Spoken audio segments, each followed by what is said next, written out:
Hello everyone, good morning and welcome back to the channel. कैसे हैं आप सब लोग? आई होप आप सब बहुत अच्छे होंगे। मैं भी यहाँ पर बहुत बढ़िया हूँ। तो अभी अपने स्कूल के लिए निकल चुका है और अभी हो रहा है लगभग 9:30 का टाइम।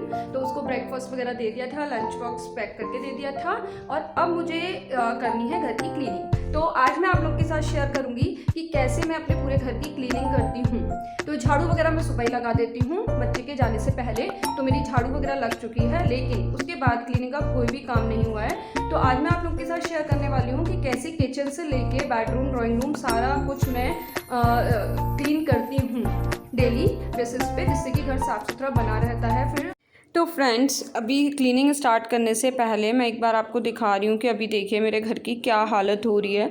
कितनी भी सफाई कर लो लेकिन सुबह के टाइम ना घर पूरा मैसी हो ही जाता है। तो बस अब मैं स्टार्ट करूँगी क्लीनिंग। तो आज के वीडियो को स्टार्ट करने से पहले मैं आपसे एक रिक्वेस्ट करूँगी कि आप प्लीज़, अगर आपको ब्लॉग अच्छा लगे तो लाइक ज़रूर कीजिएगा, चैनल को सब्सक्राइब कीजिएगा और वीडियो को पूरा एंड तक देखिएगा। क्योंकि बीच बीच में क्या होता है कि कुछ ऐसी चीज़ें होती हैं जो या तो मैंने अपने एक्सपीरियंस से सीखी हैं या किसी के एक्सपीरियंस से सीखी हैं या कहीं से बड़ों से सुनी है, तो मैं वो चीज़ें भी आप लोग के साथ शेयर करती हूँ। लेकिन अगर आप स्किप करते हैं तो फिर वो चीज़ें ना छूट जाती हैं। तो प्लीज़ वीडियो को एंड तक ज़रूर देखिएगा। तो सबसे पहले मैं स्टार्ट कर रही हूँ बेडरूम से क्लीनिंग करना। तो बेडरूम में मैं सबसे पहले आ गई थी, तो मैंने ना जो ओढ़ने वाले जो ब्लैंकेट होते हैं, ओढ़ने वाली चादर होती है ना, उनको फोल्ड करके रख दिया उनकी जगह पर। तो ये मेरे बेड में ना एक स्टोरेज है हेड में, तो मैं वहीं पे उनको रख देती हूँ डेली और फिर रात में उनको निकाल लेते हैं। तो वो मैंने फ़ोल्ड करके रख दी। और इसके बाद ये मेरा माइक्रोफाइबर वाला एक मैंने डस्टर ले रखा है। इससे मैंने ना सूखी डस्ट यहाँ पर झाड़ ली। इससे ना डस्ट बहुत अच्छे से हट जाती है। तो सूखी डस्ट मैंने इससे झाड़ ली। जो सूखी डस्ट होती है वो मैं इसी से झाड़ती हूँ। इसके बाद ये जो पिलो कवर्स हैं ये अच्छे से मैंने सही करके लगा दिए, जो थोड़े बहुत ख़राब से हो जाते हैं ना। अब इसके बाद बारी आती है बेडशीट सही करने की। तो बेडशीट को अच्छे से झाड़ लिया है। झाड़ने के बाद अब हर तरफ से ना दबा के मैं अच्छे से बेडशीट को बिछा दूंगी। हर तरफ से दबा के बिछा देते हैं ना, तो फिर वो बाद में हटती नहीं है। जब उस पर बैठते हैं या लेटते हैं तो वो सही से ना लगी रहती है।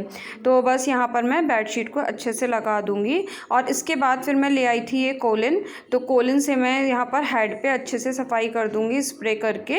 तो क्योंकि क्या होता है ना कि जैसे कोई गंदे हाथ है, बच्चा है घर में, तो वो कुछ फैला देता है या फिर गंदे हाथ हमारे ही लग जाते हैं, तो वो सूखी जो कपड़ा होता है या डस्टर होता है ना, उससे साफ़ नहीं होते, उससे बस डस्ट हट जाती है। तो वो साफ़ करने के लिए यहाँ पे मैं कोलिन से स्प्रे करके अच्छे से सफाई कर दूँगी। जिस जगह पर लग रहा है कि हाँ कुछ ज़्यादा दाग है या कुछ है, तो वहाँ पे थोड़ा सा ज़्यादा फोकस करके अच्छे से वहाँ पर कपड़ा लगा के साफ़ कर दूँगी। तो इस तरीके से ये मेरा पूरा जो बेड है अच्छे से साफ़ हो गया।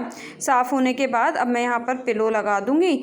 तो पिलो लगाने के बाद बस यहाँ पर अच्छे से सेट हो जाएगा बेड। और साथ में मैंने ना अपने भजन चला रखे हैं, जो मेरे फेवरेट भजन है। तो उससे क्या होता है कि काम करने में ना बोरियत फील नहीं होती है। तो बस वही चल रहा है मेरा। इसके बाद ये मेरे यहाँ बेडरूम में एक और टेबल है। टेबल मतलब क्या है कि इसके नीचे स्टोरेज है और ऊपर एज अ टेबल इसको यूज़ करते हैं। तो यहाँ पर ना क्लटर इकट्ठा हो जाता है, अभी की बुक्स वगैरह हैं या उसके टॉयज़ हैं। तो ये मैंने अच्छे से यहाँ पर जो भी डस्ट वगैरह है ये झाड़ दी। और ये एक छोटा सा स्टूल यहाँ पे रखा हुआ है। तो इसका कवर बच्चों ने निकाल के फेंक दिया था, तो वो मैंने वापस से कवर लगा दिया। इसके ऊपर इसका टैडी जो रखा रहता है वो रख दिया। और फिर ये मेरा जो मिरर है यहाँ पर, तो अगर यहाँ पर तैयार वगैरह होते हैं तो इसी को यूज़ करते हैं। इस पर भी मैंने अच्छे से कोलिन से स्प्रे करके इसको अच्छे से पोंछ लिया। तो बस ये बेडरूम का काम यहाँ पर इतना ही था। बेडरूम में अच्छे से डस्टिंग क्लीनिंग हो गई। इसके बाद अब मैं जाऊँगी बाहर लॉबी वाले एरिया में। तो यहाँ पर लॉबी एरिया में अभी ये एक टेबल रखी हुई है। ये एक्चुअली पहले ना हमारे कोचिंग का काउंटर था, लेकिन फिर ये वहाँ पे ना इतनी स्पेस नहीं हो रही थी, स्पेस थोड़ी कम हो गई थी। तो फिर ये काउंटर ना घर पे ले आए थे, तो इसको एज अ टेबल मैं यूज़ कर लेती हूँ। यहाँ पे बैठ के खाना वगैरह खा लेते हैं और जो एक्स्ट्रा बुक्स वगैरह होती हैं तो वो रख देते हैं, जो डेली बेसिस पे यूज़ होनी है।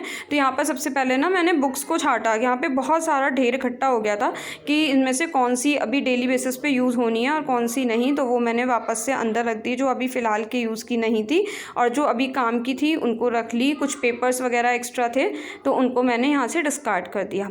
इसके बाद यहाँ पर जितना भी सामान है, ये एक मेरा आर्टिफिशियल प्लांट है, ये मैंने अच्छे से पोंछ के लगा दिया। ये एक मैंने ना कप रखा हुआ है जिसका हैंडल टूट गया था, तो इसमें मैंने पेन पेंसिल वगैरह रख रखे हैं। तो ये सब ना जितना भी सामान यहाँ पे था ये मैंने अच्छे से यहाँ पर साफ़ कर दिया, सारी डस्ट साफ़ कर दी। और ये बॉडी लोशन वगैरह यहाँ पर इकट्ठे हो गए थे, ये मैंने ना यहाँ से हटा दिया। इसके बाद ये जो विंडो है यहाँ पर भी विंडो सिल को भी अच्छे से झाड़ दिया। तो जितनी भी डस्ट वगैरह थी ये सब साफ़ हो गई और फिर ये सामान मैं वापस उसकी जगह पर रखाऊंगी। इसके बाद बारी आती है यहाँ पर फ्रिज की सफाई की। तो फ्रिज पे भी एक मैंने ना बास्केट रख रखी है जिसमें कोई रैंडम आइटम होता है ना तो उसको रख देते हैं, तो ताकि वो इधर उधर ना फैला हुआ नहीं रहता है। तो ये बास्केट में मैंने एक बार चेक कर लिया कि कुछ डिस्कार्ड करने का तो नहीं है, और बाकी जो सामान बाहर इसका आ गया था वो वापस बास्केट में रखा। बास्केट को भी अच्छे से डस्टिंग कर दी, उसकी झाड़ दी उस पर से डस्ट, और फिर फ्रिज के ऊपर भी अच्छे से ना मैंने अपने डस्टर से साफ़ कर लिया, और ये डेट चेंज कर दी इसमें कैलेंडर में। तो इस तरीके से यहाँ पर ये अच्छे से साफ़ हो गया। इसके बाद जो फ्रिज का ना फ्रंट डोर होता है उसको मैं यहाँ पर कोलिन से साफ़ करूँगी। तो कोलिन से स्प्रे कर लिया, और स्प्रे करने के बाद यहाँ पर अच्छे से मैंने यहाँ पर हैंकी से, तो मैंने यहाँ ना क्लीनिंग के लिए बस एक नॉर्मल जो कॉटन का हैंकी होता है ना जो हमारे घर में जेंट्स लोग यूज़ करते हैं, बस वही एक थोड़ा पुराना हैंकी था, वही मैंने यहाँ पे बना रखा और उससे बहुत अच्छे से सफाई हो जाती है, तो मैं वही यूज़ करती हूँ। तो वहाँ मेरे लॉबी एरिया में पूरी क्लीनिंग हो गई थी। फिर मैं आ गई थी यहाँ पर ड्राइंग रूम में। ड्राइंग रूम में अच्छे से सारा जो सोफ़ा है सोफ़े पे से सारी डस्ट हटा रही हूँ, और डस्ट हटा के उसकी जो गद्दी है वो अच्छे से सही कर दी। जो भी थोड़ी बहुत उसमें सलवट वगैरह आ जाती हैं वो सही कर दी, पिलो जगह पर लगा दिए, जो भी सामान यहाँ पर है उसको साफ़ कर दिया, उसकी डस्टिंग कर दी। तो इस तरीके से यहाँ पर ये सोफ़ा जो है वो अच्छे से साफ़ हो जाएगा। तो सोफ़ा करने के बाद फिर मैं क्लीनिंग करूँगी यहाँ पर सेंटर टेबल की।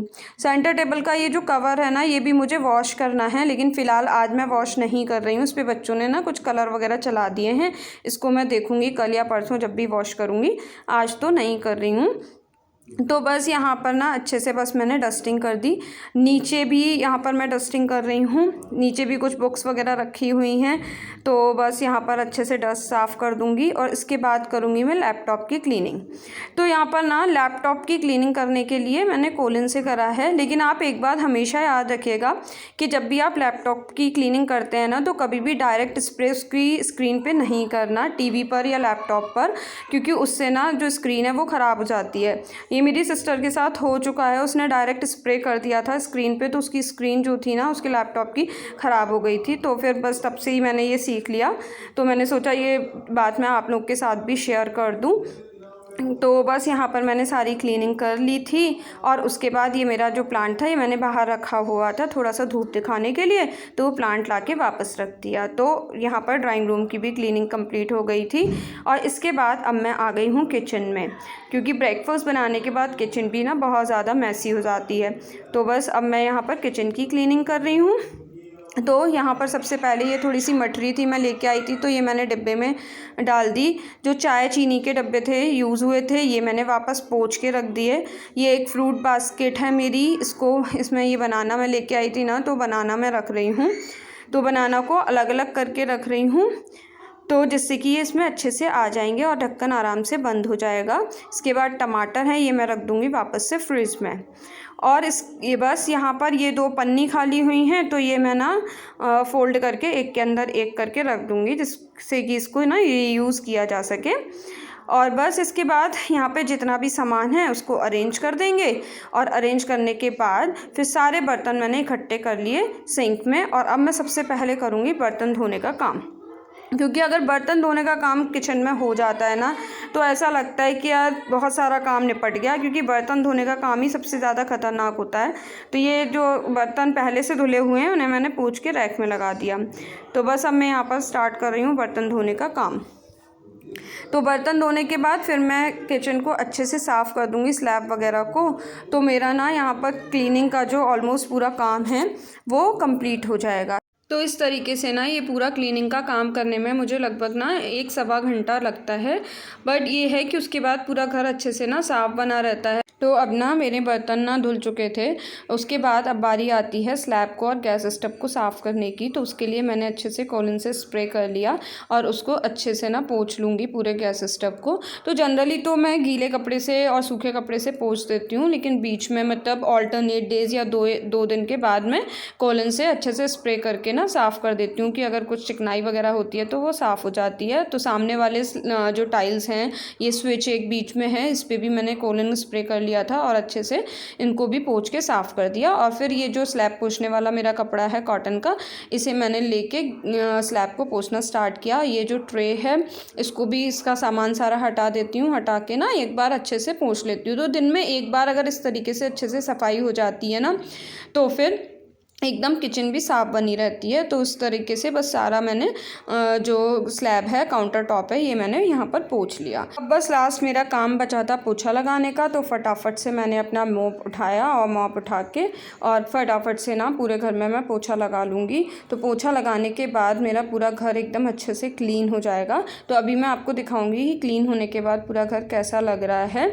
तो बस यहाँ पर फटाफट से मैं यहाँ लगा रही हूँ पोछा। जो भी सामान फ्लोर पे है उसको हटा के अच्छे से मैं यहाँ पर पोछा लगा लूँगी। तो बस देखिए फ्रेंड्स, अब मेरा पूरा घर क्लीन हो चुका है। ये किचन पूरी क्लीन होके कैसी लग रही है।